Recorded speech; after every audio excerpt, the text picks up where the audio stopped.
हा चालेल.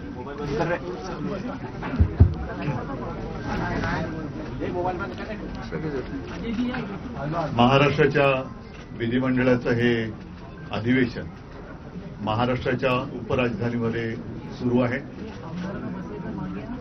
अधिवेशन मला वाटतं अर्ध्यावरती आलेलं आहे. उद्या संपणार का रविवारी संपणार ते आज उद्यामध्ये ठरेल. नागपूरमध्ये साधारणतः विधिमंडळाचं अधिवेशन हे विदर्भासाठी आणि साहजिकच आहे महाराष्ट्रासाठी घेतलं जातं.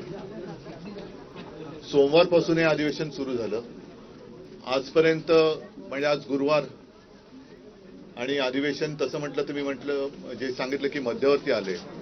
विदर्भासाठी या अधिवेशनात नेमकं काय दिलं गेलं हा सुद्धा एक विषय नक्कीच या निमित्ताने उपस्थित केला गेला पाहिजे. हे वर्ष जे आहे फार विचित्र गेलं आपल्याला. महाराष्ट्रावरती कधी नव्हे एवढी मोठी आपत्ती ही अतिवृष्टीच्या रूपाने कोसळली. मी स्वतः मराठवाड्यामध्ये फिरलो. विदर्भातले आमचे आमदार आणि सगळे शिवसैनिक तसं महाराष्ट्रभरच अतिवृष्टीने हाहाकार माजवला. शेतकऱ्यांची घरं दारं, विद्यार्थ्यांची पुस्तकं आणि विशेष म्हणजे पिकं तर सोडून गेलीच, पण अनेक ठिकाणी माझ्यासोबत आपण देखील होतात शेतजमीनच वाहून गेलेली आहे.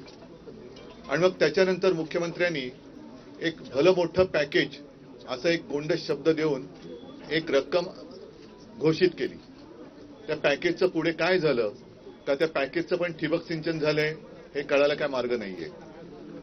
एकूणच या अधिवेशनाच्या निमित्ताने कारण काय असतं की एक पद्धत आहे.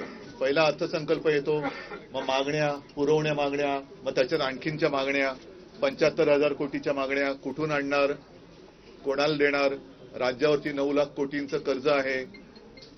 या सगळ्या गोष्टी आपण बघतो आहोत.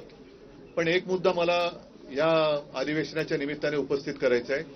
तो म्हणजे गेल्या महिन्याच्या अखेरीस देशाचे जे मंत्री आहेत, कृषी मंत्री शिवराज सिंग चौहान, त्यांनी सांगितलं की महाराष्ट्राकडून आपत्तीग्रस्तांच्या मदतीसाठी कोणताही प्रस्ताव अद्याप आलेला नाही.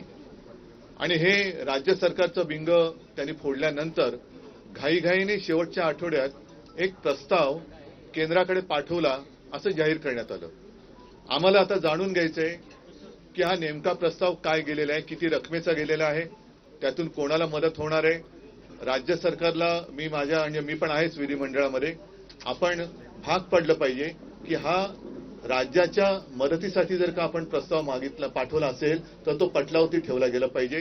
राज्यातल्या जनतेचा, शेतकऱ्यांचा हा अधिकार आहे की मायबाप केंद्र सरकार आमच्यावरती दया दाखवणार आहे की नाही, आणि ते दया दाखवण्याच्या आधी राज्य सरकार हे नेमकं कसं तिथून मदत आणणार आहे. कारण डबल इंजिन सरकार आहे, त्याच्यामुळे 2 इंजिनचं सरकार एका इंजिनकडनं दुसऱ्या इंजिनाकडे, दुसऱ्या इंजिनाकडून परत पहिल्या इंजिनाकडे अशी नुसती ढकलपंची करणार आहे का खरोखर ही मदत पाठवणार आहे. आणि ती मदत तुमचं केवायसी बीवायसी सगळं, कारण आता या सगळ्या मदती त्या खातरजमा करण्यामध्ये अडकलेल्या आहेत. म्हणजे पीक विम्याची सुद्धा तुम्हाला कल्पना आहे की ती जी काय मदत व्हायला पाहिजे ती मदत करण्याचे ते जे ट्रिगर होते तेच काढून घेतले गेले. त्याच्यामुळे मदतीची थट्टा झालेली आहे. 1 रुपयाचा पीक विमा, 6 रुपयाचा पीक विमा, 21 रुपये असे चेक आलेले आहेत.